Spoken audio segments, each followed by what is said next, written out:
with an avoidant partner, you know how confusing it can feel. One moment they're warm, attentive, and seemingly invested, and the next they pull away, distant, cold, or unreachable. And if you've tried chasing, over-explaining, or pushing for emotional closeness, you probably felt like you were hitting a brick wall. Here's the truth that most people miss. Avoidants don't run from love. They run from pressure.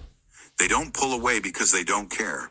They pull away because closeness triggers a deep, often unconscious fear of losing their independence or being trapped.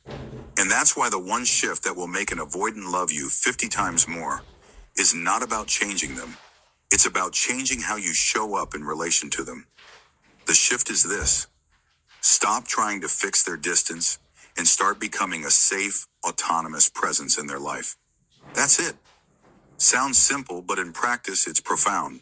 When you stop pushing, pleading, or overanalyzing their behavior, you immediately remove the pressure that sets off their flight reflex.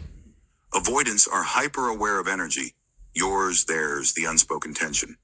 And they instinctively recoil from anything that feels like control, dependency, or neediness.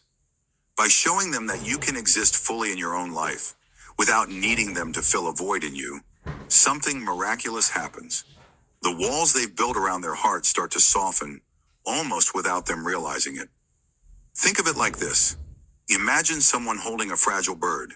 The tighter they squeeze, the more the bird struggles, terrified it will be trapped. The moment they loosen their grip and simply hold the bird gently, with warmth but without suffocation, the bird begins to relax. That's exactly what avoidants respond to. Not games, not manipulation, not waiting for them to miss you, but steady, confident presence that doesn't demand or chase. Your calm, independent energy signals that you are safe to love, and paradoxically, that makes them drawn to you in a way chasing never could. The key is self-mastery over emotional dependency. Avoidants aren't wired to crave intensity. They crave security without suffocation.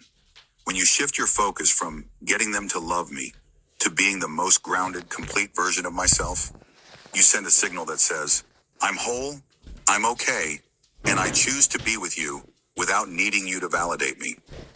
This instantly flips the dynamic. Suddenly they're curious. Suddenly they see you as desirable, not just for your attention, but for your freedom. And freedom, interestingly, is magnetic to avoidance. They want closeness, but only when it doesn't feel like confinement. Here's the practical side of the shift. Start by nurturing your own world. Develop hobbies, friendships, and routines that fill your life with meaning, joy, and energy that isn't dependent on them. Practice emotional regulation. When they pull away, instead of spiraling into anxiety or texts begging for reassurance, pause, breathe, and remind yourself that their distance is not a reflection of your worth. This isn't coldness or indifference. It's emotional intelligence. By remaining steady, calm, and unshakable, you become a safe harbor in a storm they often create themselves. Another critical element is curiosity instead of control. Avoidants resist interrogation, analysis, or pressure, but they respond deeply when met with genuine curiosity that respects their boundaries. Instead of asking, why are you distant? Try shifting to, I notice you've been quiet lately, and I'm curious what's going on for you. The tone, energy, and lack of judgment are what matters. You're not trying to pull them closer. You're inviting them to show up on their own terms. That tiny, subtle shift in your approach can ignite levels of closeness that rigid attempts at connection never will. Communication also transforms under this one shift. Avoidants respect consistency and reliability more than intensity.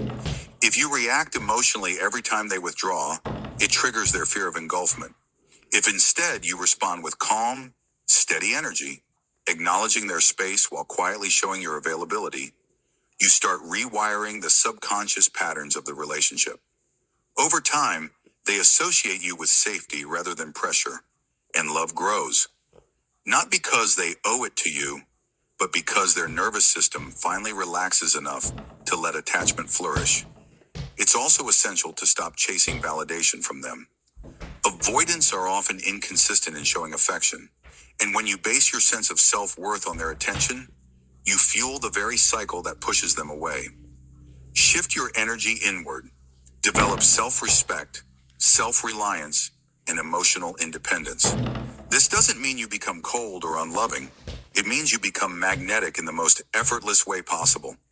Your energy says, I am complete with or without you, which paradoxically triggers their desire to show up and love more fully. Now, some of you might be thinking, but if I stop chasing, won't they just leave? The irony is, avoidants pull closer when they feel safe, and not when they feel hunted. By giving them freedom, you paradoxically give them the desire to choose you more often and more deeply. And here's the most surprising part. Once they experience love without pressure, their admiration and affection often multiply 50-fold. Not overnight, but steadily, as they learn that your love is a choice, not a trap. The shift also requires patience and self-awareness. Avoidance will test boundaries, withdraw unexpectedly, and sometimes act in ways that feel frustrating or confusing. The difference is, when you embody this shift, their actions don't destabilize you.